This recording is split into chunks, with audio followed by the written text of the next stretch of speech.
माय माझी हसरी जशी उन्हात सावली, आवड तिला भजनाची बेधुंद होऊन गाण्याची. लहानपणात बागडली रानात, राबली शेतात, पण संसाराच्या गाड्यात मात्र सुखाने नांदली ज्ञानेश्वर नासकराच्या घरात. नाही तिला मोह कसला, भूक फक्त प्रेमाची, मायेने घास भरवी लेकरांना अशी ही माझी माऊली. काय बोलू किती बोलू, शब्द फुटे ना ओठी, कसं पान फेडू ग तुझं या जन्मात शक्य नाही. नशीबवंत आहो ना मी तुझ्या पोटी येऊन जन्मी, अशी जरून राहा मावती तुझ्या मायेची सावली.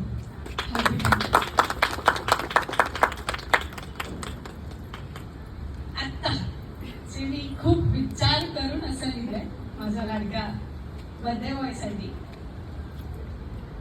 ऐका हा.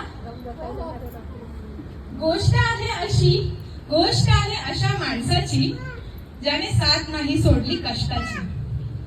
दिनांक 12/3/1975, ऐकलं का? दिनांक 12/3/1975 रोजी जन्माला एक नटखट खट्ट्याळ बाळ. नाव ठेवले त्याचे ज्ञानेश्वर उर्फ ज्ञानदेव खास. लहानपणी आईने बदडवले, बापाचाही खाल्ला मार. बरोबर ना आता? बरोबर ना? लहानपणी आईने बदडवले, बापाचाही खाल्ला मार. बहिणींवर अपार माया लावून केले त्याने सगळ्यांचा सांभाळ. ऐका हे जरा नीट लक्ष देऊन ऐका.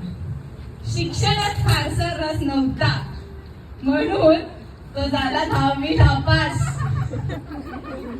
शिक्षणात फारसा रस नव्हता म्हणून तो झाला 10वी नापास, पण आयुष्याच्या परीक्षेत मात्र झाला 108% पास. तरुणपणात आई वडील भाऊ बहीण सांभाळत केले त्याने स्मॉल कोट मध्ये पहिलं काम. बरोबर ना? तरुणपणात आई वडील बहीण भाऊ सांभाळ करत त्याने स्मॉल कोट मध्ये केलं पहिलं काम. अवघे 700 रुपये मजुरीवर केला त्याने एका नवीन संसाराची सुरुवात. संसाराचा गाडा चालवताना साथ द्यायला आली त्याची लक्ष्मी घरात. संसाराचा गाडा चालवताना साथ द्यायला आली त्याची लक्ष्मी घरात. नाव तिचं सौभाग्यवती. नम्रता ज्ञानेश्वर नासकर यांनी चालू केला आनंदाने दोघांनी सुखी संसाराचा थाट. 4 चिमणी पाखरं, 1 2 3 4, आता 5वे-6वे ऍड झाले. चकुली माऊ. 4 चिमणी पाखरं उदराशी घेऊन तो सहपत्नी निघाला कलियुगाच्या घनदाट अरण्यात. अचूक वाट दाखवायला आला त्याचा सद्गुरू श्री अनिरुद्ध 2003च्या सालात.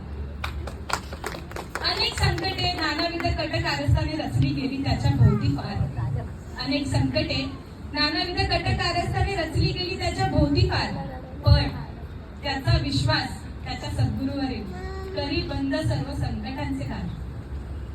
राजकारणामध्ये शिरून केले त्याने गावासाठी विकासाचे काम. राजकारणामध्ये शिरून केले त्याने गावातील विकासासाठी काम. असा हा माझा कर्तृत्वात निष्ठावंत कष्टाळू माझा मायेचा लाडका बापजी.